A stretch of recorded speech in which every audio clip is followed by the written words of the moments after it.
Hey guys, Nick from Rectangular TV here today. Back at you with another video. Sadly, this isn't a fishing video, but right now the bite sucks on the water and I haven't gotten enough time to get out there and try and grind out some fish. So I'm back at you guys today with another tackle video, more or less. Today's video will be me spooling my Pro Qualifier reel from Bass Pro Shops that I just got with 50-pound braid. I'm just showing you guys how to do it the right way. So let's just get right into it. Okay guys, so like I said in the intro, today we're going to be spooling this Pro Qualifier Bass Pro Shops reel with the braid that is on this reel. This braid was only used for about half a season. So basically what I'm going to do is I'm going to take the braid off this and start by spooling the top of it onto this reel after we put the backing on. Basically we are going to put backing on this reel so one, we can save money and not use as much braid, and two, not get like line slips when you set the hook, because if you filled the whole spool with straight braid, then chances are every hook set you're going to get your line to slip on your spool, which will decrease your chances of catching the fish. So there's two very good reasons why we're going to be spooling this Pro Qualifier reel with this 14-pound monofilament as a backing to, one, like I said, save money, and two, make sure your hook sets are nice and sturdy. So basically to start off, you're going to get your monofilament line or fluorocarbon, it doesn't really matter. I'm just using some of the worst line I have. Like, this isn't the worst line, but it's not the most quality line that I have, just because I don't really need it anymore and I'm not going to be using it for any other reels. So might as well use it as backing, because when you're pitching and flipping, you're not going to be casting like any more than 20 yards probably. So we're going to fill this up probably about halfway with the monofilament and then halfway with the rest of the braid. So firstly, what you're going to want to do with your monofilament line is you're going to feed this in there, feed this in the line guide on the reel. And however you want to do it, what you're going to have to do is you're going to have to get the line, let's see if I can not block the light here, you're going to want to get the line under the spool and back around. I'll show you guys a representation of that once I get it. So basically how I did that is I kind of stuck my finger behind the reel and slid this end back in behind there in a free spool and just kind of rolled it around. Next, what you're going to want to do with this line is make an overhand knot, just like you're going to tie your shoes, and clinch that down. And once you get that overhand knot, you should get something that looks a little like that if it wants to focus. And then you're going to want to cut as close as possible to that tag end of the knot. Doesn't have to be too perfect, but just kind of as close as possible. Then your next step, you're going to want to basically take the line that's back in there. You're going to want to take that and you're going to want to do a double overhand knot. So one overhand knot, don't clutch it down all the way, and then a second. And what this is going to do, this is basically going to create a slip knot that you're going to be able to pull back through your line guide. And if I did it right, once you tighten that down, you can just pull on this and it's going to cinch down all the way to the spool. And then once you get that, then you're basically going to want to cut this tag end off because it's not going to be needed anymore. And what this does is basically prevent your line from slipping when you're beginning to spool it on. So for this, for the monofilament, you're only going to want like 4 or 5 layers of line, just a decent amount. We don't want to go completely halfway because that's a little overkill, but just to leave room for like tying up and for a counted braid that you might lose from breaking off or something, even though you shouldn't break off, just for like retying and stuff.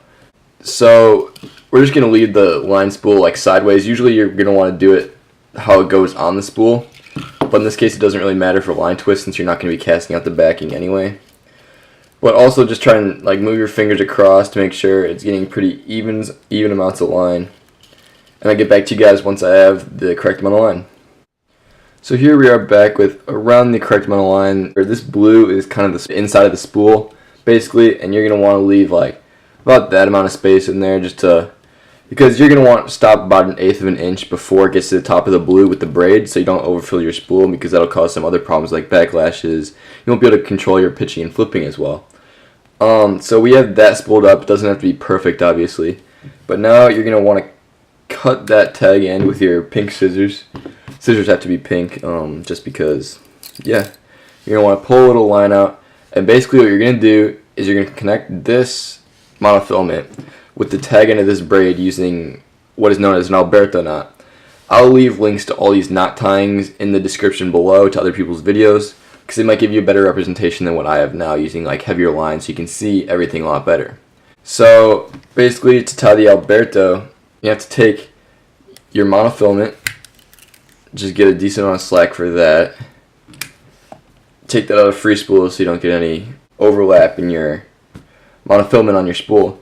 You're going to want to take this, like I said, I'll leave a better link in the description. You're going to want to curl that around, feed this braid through the back of that curl,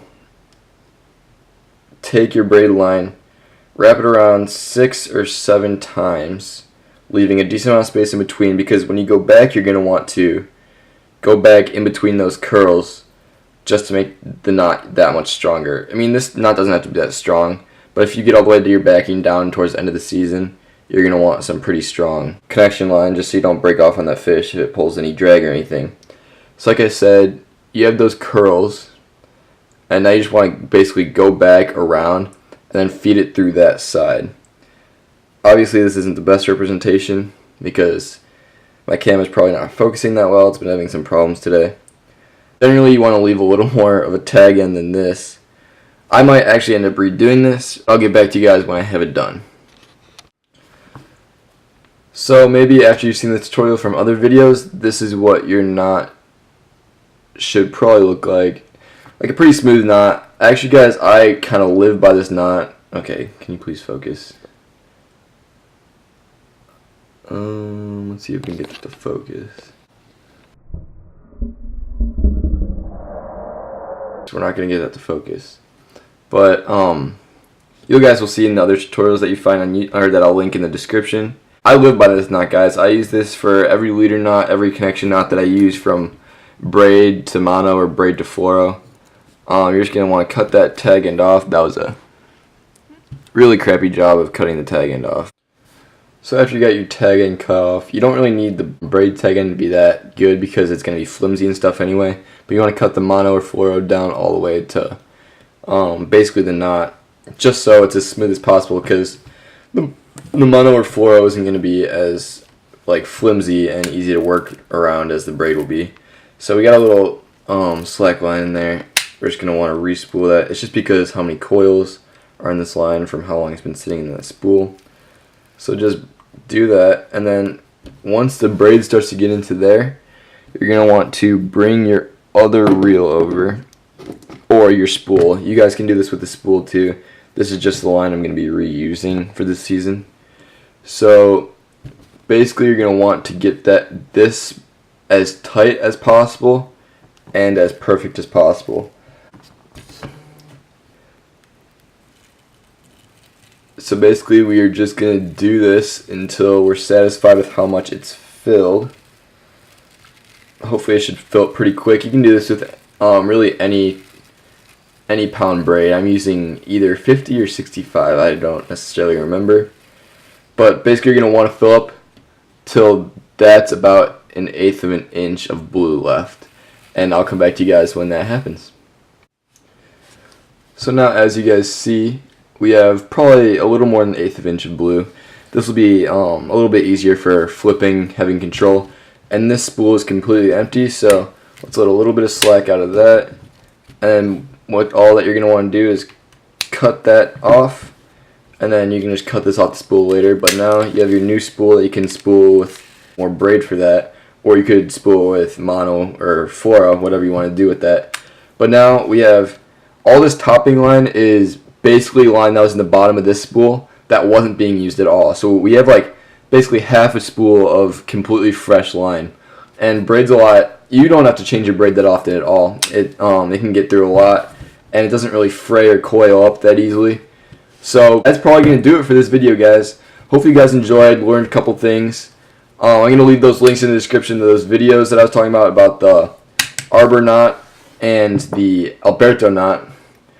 But like I said, thank you guys so much for watching. Please be sure to like, comment, subscribe, and I'll see you in the next one.